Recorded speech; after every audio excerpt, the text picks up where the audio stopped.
I'm very new to the place and to the people, most of you.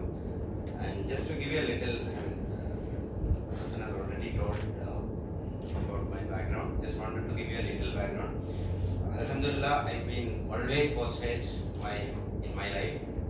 Be it losing, just like Najib told, be it losing Satyam interview in the final one in 2006, which led to an offer from Zoho, which is India's best product company as of today, and 4.5 years in Zoho, and then again I got lucky to be a part of Fresh Desk, a $1 billion unicorn out of India.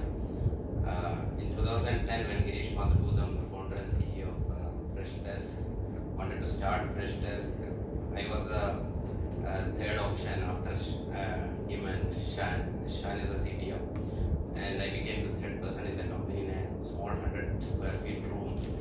And nobody, including us, never thought the place is called Kilkatale. Anybody who worked in Chennai will, maybe even people in Chennai may not know the place. It's an outskirts in Chennai, and we never thought from Kilkatale we will be building a $1 billion unicorn.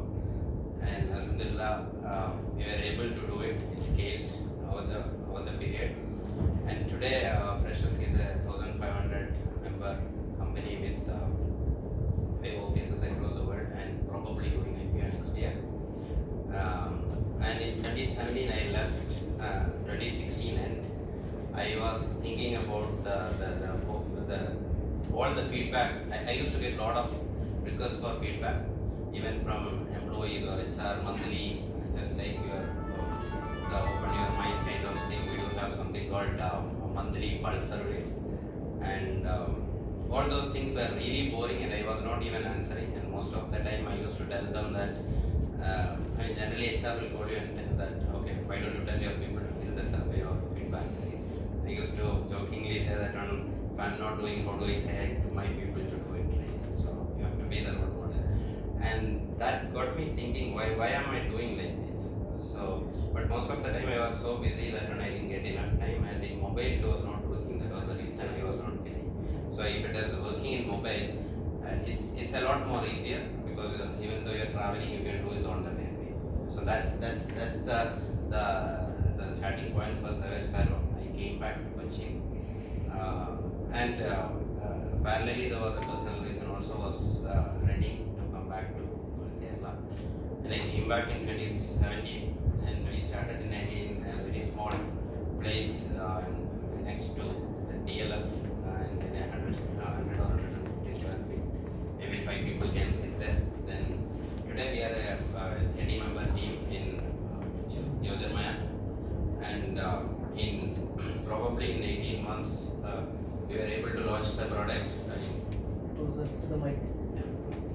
And today we have 5,000 plus customers in 108 countries, and alhamdulillah, we were able to raise a funding of 1.4 million institutional venture funding from prime venture partners. That is probably in the last 2-3 years in Kochi, that is one of the biggest seed which happened. That's the background.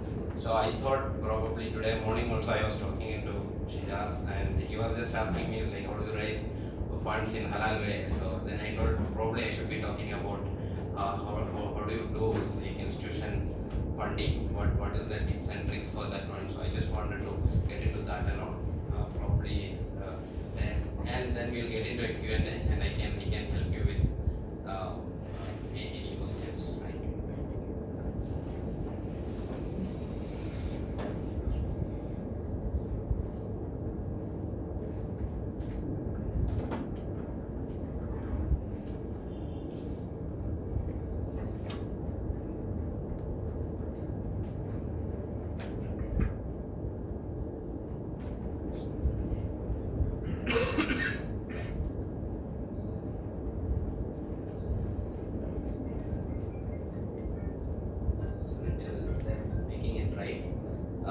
Generally, VC funding in a tier 2 city is a little hard. The reason being, obviously, all the investors are right now either their offices are in Bangalore or in Mumbai or in Gorgon. These are the 3 hubs in India as of now, and almost all the money is coming from routing via Mauritius from Silicon Valley, and this is a general way it is working, and the, uh, the advantage with VC funding is there you are going to get a co-founder for free of cost, right? So I used to tell that Prime Venture Partners has got 3 partners, and I used to tell we got 3 people for free of cost, and they have enormous experience in building and scaling companies, and that's the biggest thing they are bringing into the table along with the money, and they are going to be a stakeholder. So obviously it is halal because it's they are the stakeholder in the company, and there is no interest or anything. So generally what investors are looking in someone when they are funding, right? So obviously previous experience, if you carry something, for example for me, Freshness definitely worked. Freshness, Zoho, all these things are from India. These are the 2 best companies in terms of product, and I have got the opportunity to walk through both, and that is one thing. Or pedigree from IIT or IIM, or the traction in the product. So what is the traction, and your product is how fast it is growing, whether it is a monthly users or whatever the metric you track, whatever your North Star metric. So a North Star metric is something which you are tracking apart from the money which you then revenue. Revenue can wait, it is okay, and profitability also can wait. But at the same time, if you have a metric which you can track, which is going to lead you to a profitable business at a later point. For example, for Facebook it is monthly active users, right? For Paytm it is daily active users, right? So you can have one of those things, right? Or for us it is number of survey views, not even completion. Right? So you need to figure out a North Star metric for your company, which doesn't need to be a particular revenue number, and you are sure that tomorrow this is going to make you profitable. Then that traction also can be one of the reasons VCs can fund you. And the next thing, what they will be evaluating your product or your company is, are you trying to create a 10x value, right? So creating another hotel next to an existing hotel is not going to make you or get you any funding. Or if you're trying to copy something, it's not going to make attractive. Or so what if the first question is, what if somebody with a little bigger pocket can come and remove you out of the system or out of business, right? So that's something which everybody will be, including the investors, everybody will be worried. So what is that 10x value from existing thing which you can provide, right? For us it was, we had a 40% better completion rate in terms of feedback, because we made it like WhatsApp, where you can just chat like a WhatsApp experience, right? Because everybody is on WhatsApp or Facebook Messenger, or today if you take Facebook Messenger has got 1.8 billion users compared to even Facebook. Facebook login or web login has got only 1.2 billion users. So, and WhatsApp has got 2+ billion users, right?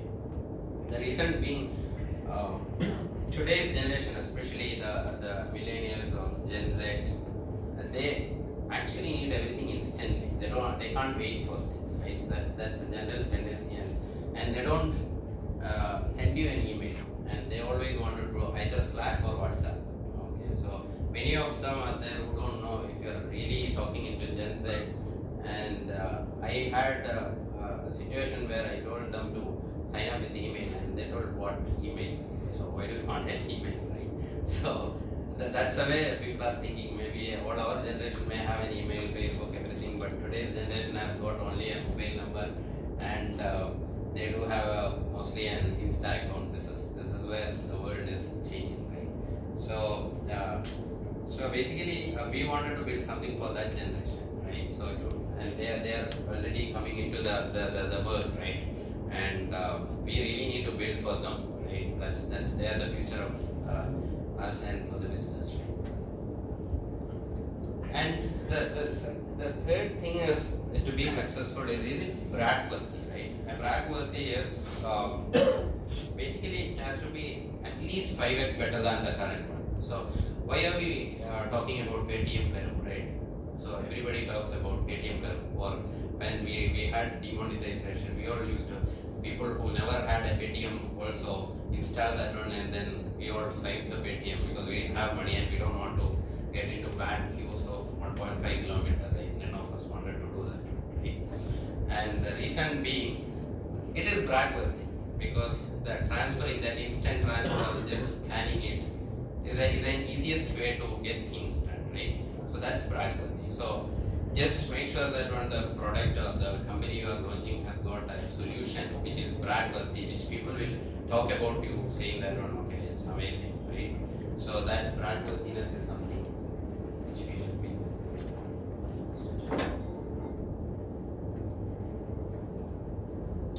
And another thing is whether the overall opportunity, or they would call it as total addressable market, or TAM, right?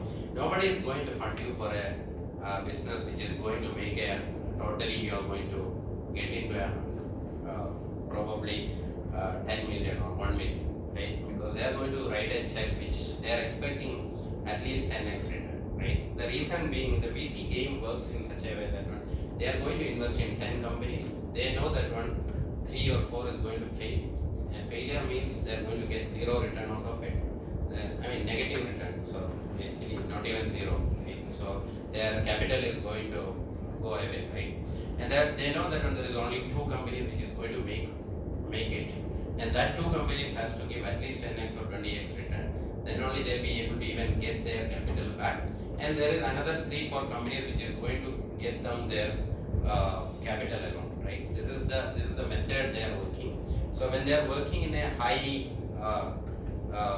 uncertainty or high risk profile, so they always wanted to make sure that when the opportunity, the total addressable market is at least 100 million, so that the valuation is of the company is going to get at least 500 million or 1 billion, right? The reason being, even if you fail, still there is an opportunity to another company in the same space can get acquired you, or total altogether it is worth 500 million, so that the story is big enough for them to invest, right? What is a moat, right? So that is another thing. So this is what I was mentioning. What is the probability of somebody else can come and copy you, and then what is that uniqueness which somebody else? For example, why Ola Cab? Ola Cab, the app is, many of you can develop the app in probably 2 weeks time, right? So what is the Ola's moat? Ola's moat is the relationship they build with all the car vendors, right? So all the that exist, the system they built in the ground, which is, it is not that we call it as those relationship, or the relationship that is not easily to. So you know the company called Just Dial, right? Just Dial as today, when they went for public IPO, it is 1,000 crore worth. So how did they start? They started as a cold calling. Okay, they used to call, and then there was no website where you can go and search and you can add your listing into Just Dial.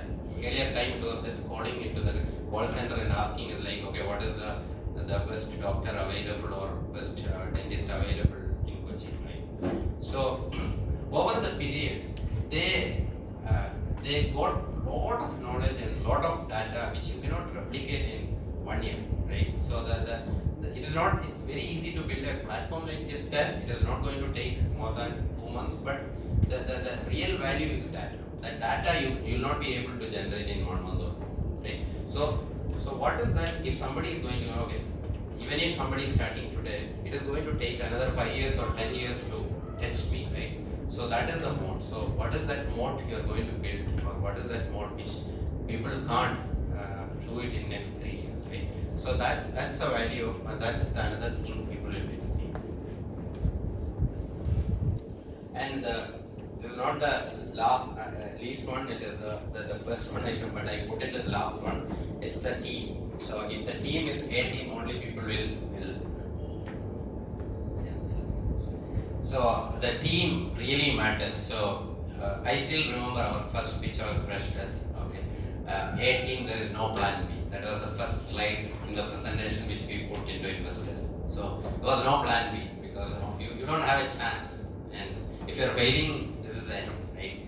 So that's when it's like the A team matters, the entire team, initial team. So you will have 0 to 9, especially first employee to 9th employee. If you are not really careful about that first 9 hires, it's going to hurt you. So make sure that when your team is really good, it is okay to share the company's shares, or you can give it whatever possible.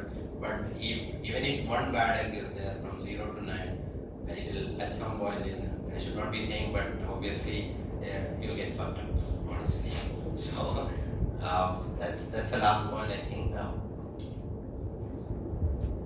Yeah, I think I finished on time, but obviously we have 3 minutes on questions.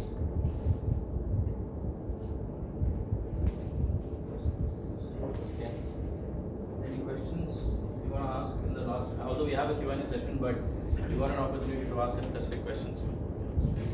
Right, in your journey you mentioned about scaling, right? Okay. I mean, at what point do you decide when is the right time to start scaling? Or when do you just focus on the initial product in the beginning? So always it is about first nailing and then scaling, right? So basically you need to have enough customers, like at least 50 customers who are willing to open their wallet. So we all can say that, oh, amazing, it's looking great, okay, but opening the wallet is something nobody will spend even a single penny for no reason, right?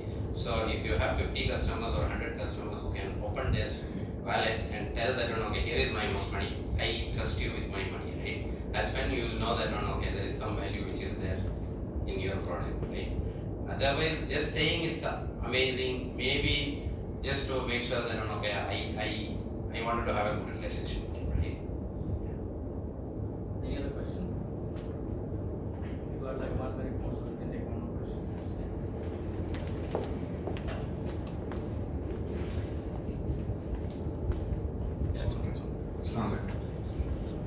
Like the question is, if I have an idea, but like I don't know how to implement it, so mostly I'm generally asking for a lot of the brothers may have the same question. There is always the initial hiccup, like how to start, and it's not only the funding.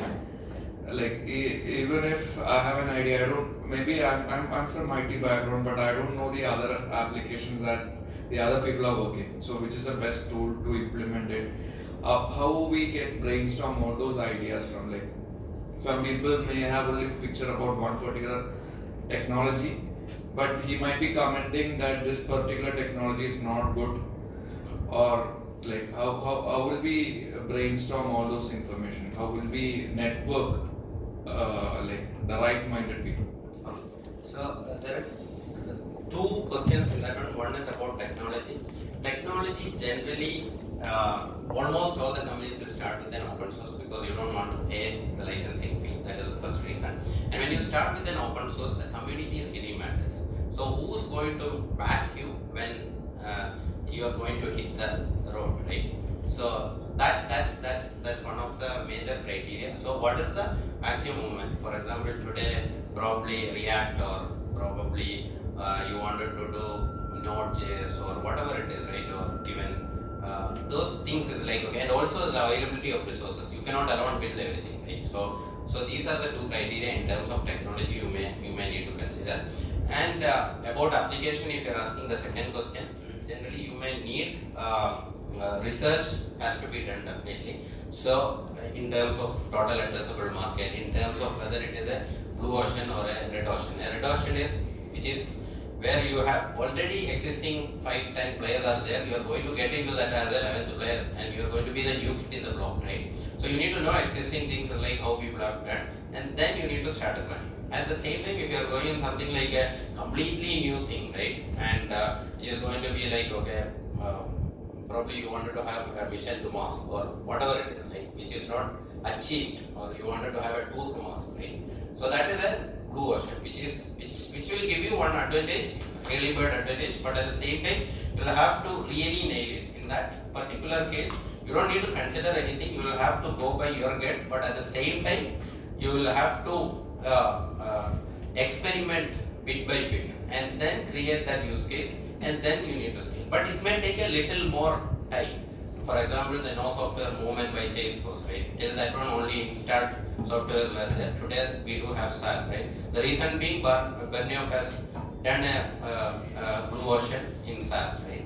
So that takes lot more years, and you will have to be willing to spend that much time. And the rule is minimum 3 years, and if you are going to be successful, 10 years of your life. Jazakallah khair, brother. So that was extremely enlightening, very interesting and captivating speech. You would have seen these TED Talks, right? I'm sure all of us would have seen TED Talks, right? So I wasn't feeling any difference. It's as if I was in a TED Talk, listening to a very inspirational, entrepreneur. I think this is what we all need. I think as I see him, I'm just sharing what I feel, what the thoughts that are going on in my mind is that we need shrewd thinkers, right? Like Brother Shihab is here. We all think that we might be at a disadvantage by not going to the IITs or IIMs, but all you need is a little shrewd, little alternate thinking. And India has this history of being colonized, right? From one colonizer to another, really the Portuguese, the Dutch, the British, the French, and our forefathers have been colonized. And perhaps there's that, colonial mindset where we all are looking for jobs. Because right from our education and from our school days till we pass out of college of university, all we are thinking about is getting a good job, right? But we need more people like Brother Shihab to think differently, to be a leader rather than just be a follower, not just in our career aspect but also in Islam and the other initiatives that we can take. So Jazakallah khair again. So Brother Shihab. So what we will have next is as you would have observed, this program is focused on inspiring the Muslim youth, right? So one of the main questions that they have in their mind, and obviously when we are inspiring them to be good entrepreneurs, that's something that we need to keep in mind is the Islamic aspect of it, right? You can be Steve Jobs for all you want, right? But if all your income or your sources and everything that you're doing is haram, ultimately your final destination would not be so sweet as your immediate success, right? So for that we have Brother Talha Said. So he's a Maulana from, he's done his Alim course from South Africa, Darul Uloom South Africa. He is also a businessman. At my office, when people discuss about, my colleagues talk about where do we buy good garments, ready-made garments. People give the suggestion of you should buy it from Clothier. That's one place where you get good, quality garments at reasonable prices. So I immediately snap and say with pride, oh, that's my friend's shop, that's my friend's brand of garments. So we have here a person who's got experience in business and he's got the Islamic knowledge. So that is a very, deadly cocktail, if I might say, for this particular program. So although we've had a discussion before the program that the topic itself is a very vast topic. There have been very thick books written on this because what is halal, what is haram, there's very thin lines sometimes, right? So there's a lot of different opinions whether share market itself is haram, halal, is interest the only thing that's haram. So there are a lot of fine questions that need to be answered. We don't have the scope and the time to get into all of those now. So we will be looking at some of the basic aspects because just to make sure that at least our basics are covered, right? So for that I invite Brother Talha Space to share his knowledge.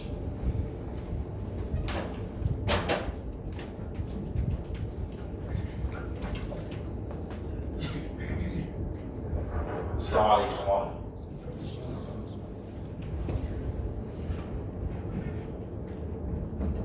First of all, I thank Brother Fawaz for the introduction and giving me an opportunity to be in front of entrepreneurs and upcoming entrepreneurs.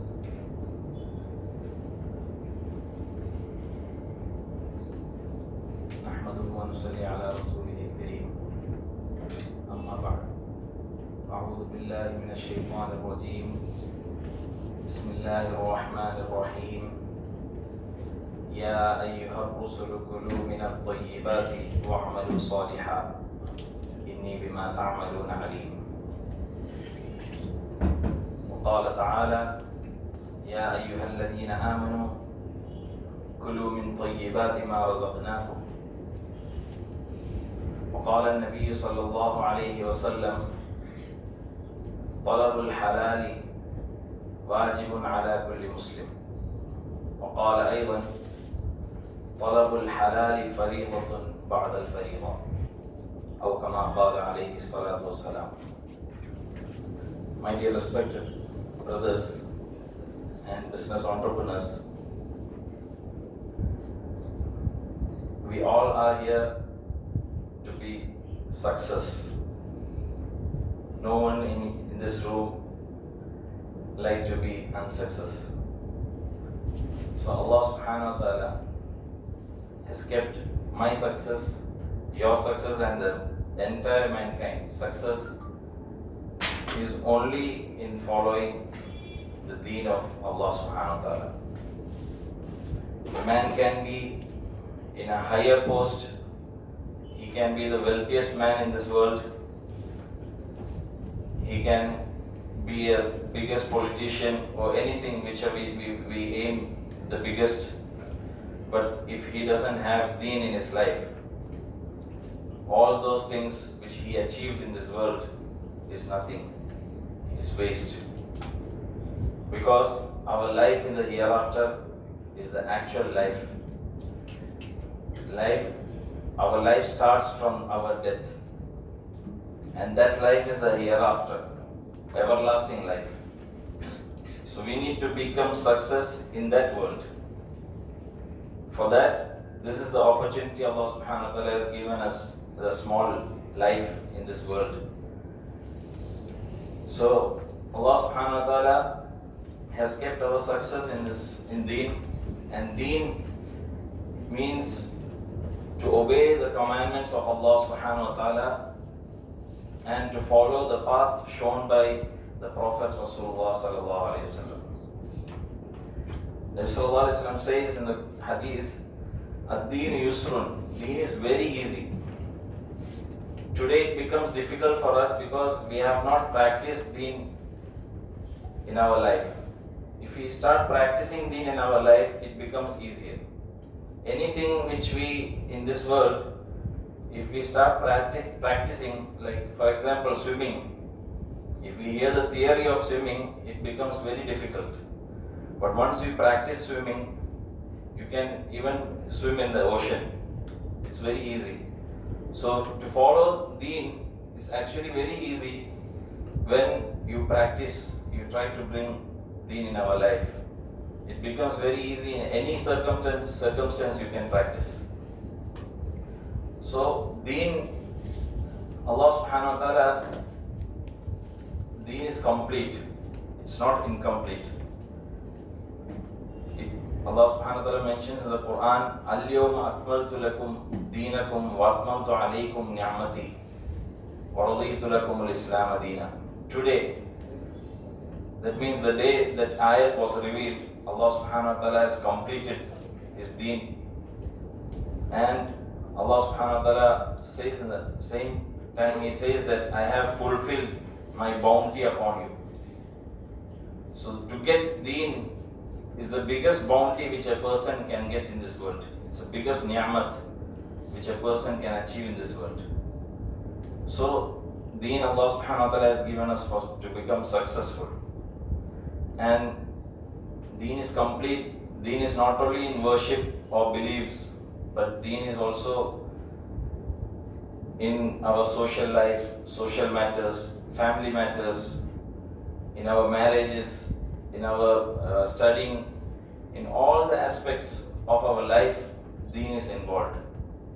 Also in economy as well as in business dealings, also the deen is to be implemented. Allah subhanahu wa ta'ala says that to the believers, Ya ayyuhalladhina amanu udkhulu fis silmi kaffa. You enter into deen in full way, not in part time or partially. You have to enter into deen in all the aspects of our life. So regarding that, business dealing has a major role in our deen to become complete.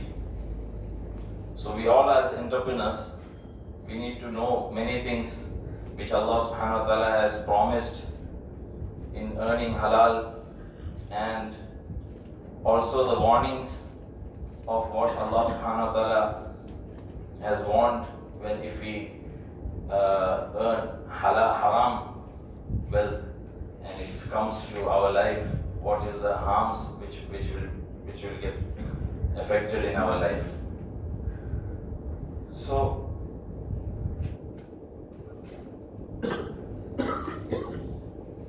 Deen, as I said, it's complete.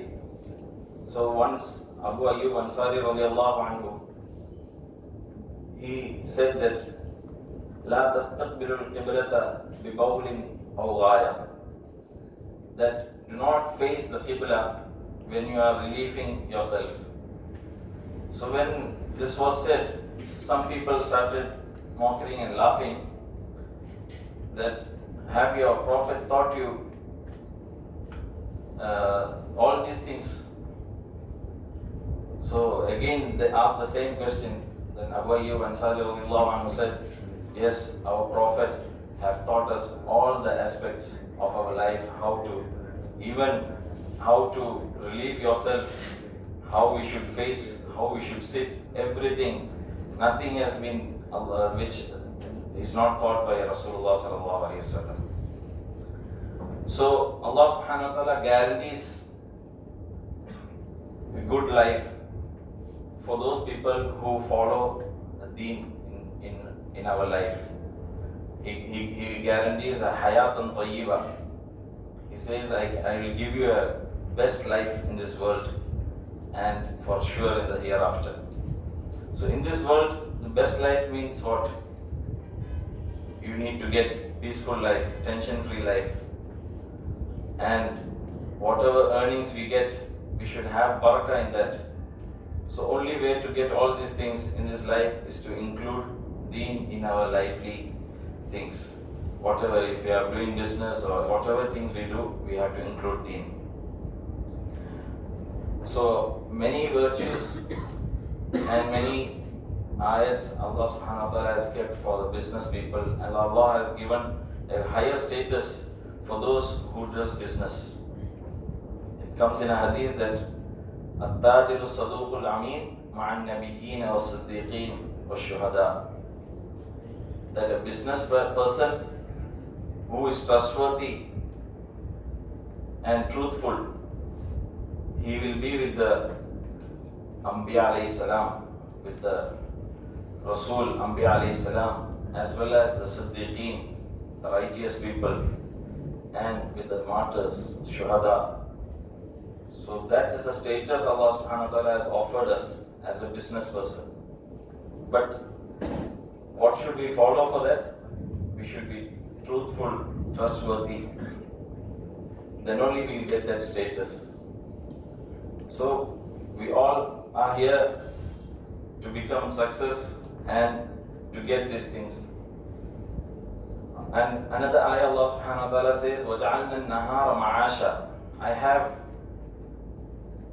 given you the day for the means of earnings for your livelihood. And Allah subhanahu wa ta'ala commands the Prophet, the messengers, Ya ayyuha rusul kulu minat tayyibat. Allah subhanahu wa ta'ala commands the messengers, the prophets, that eat the best. Kulu minat tayyibat means eat halal. Wa'amalu saliha, and do good deeds. And the same command Allah subhanahu wa ta'ala same command is being given to the believers also. In another ayah, Ya ayyuhalladhina amanu kulu min tayyibati ma razaqnakum. Whatever I have sustenance I have given you, you eat good from that. You eat pure from it. So one point which we should take from this ayah is that Allah subhanahu wa ta'ala commands to earn halal and eat halal. With that Allah subhanahu wa ta'ala says that wa'amalu salihah, and do good deed. So Mufassirin says that why Allah subhanahu wa ta'ala brought both things together is the only person who eats halal is able to do good things. Because if haram goes in our stomach, even if it's a small morsel, one